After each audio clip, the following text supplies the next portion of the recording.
con Raffle LB terza nell'elevatore Filli come terza forza in campo. Vediamo la partenza. In avvio c'è lotta fra Ruffoli, Raffle e all'esterno Rodin in ronco, conservala meglio.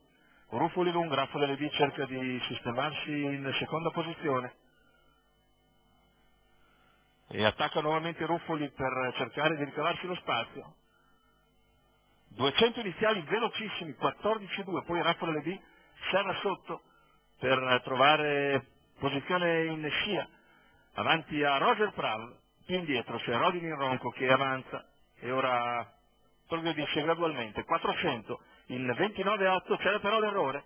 Rodin in ronco sbaglia dopo 450 metri di gara. Numero 5, Rodin in ronco, esce di scena quello che era l'alternativa principale a Ruffoli Lung, e così in quarta posizione sarà sotto Raja Matley. Se ne vanno intanto i primi 600 in 46-7.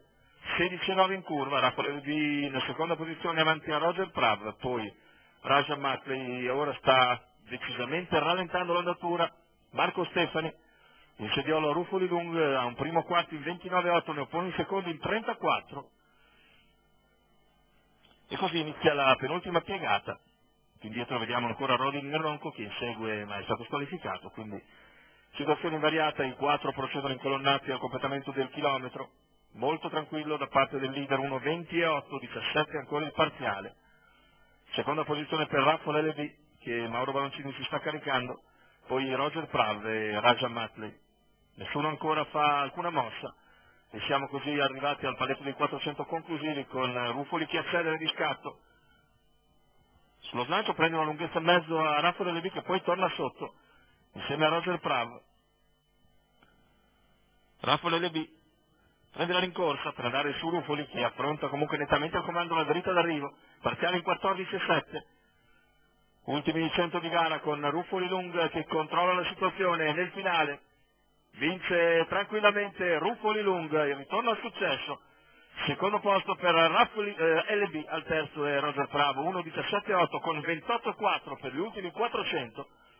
Impressione di grande salute per Ruffoli Lung che parte e arriva come un treno. Raffle LB a sua volta corre molto bene. Da rivedere invece ancora Rodin in ronco che ha sbagliato dopo 400 metri di gara. Mentre rivediamo Marco Stefani che porta al successo Ruffoli Lung, allievo di Luigi Fabi, che torna così alla vittoria. Sesta vittoria su 8 uscite, purtroppo le 2 stecche sono proprio nei 2 Gran Premi.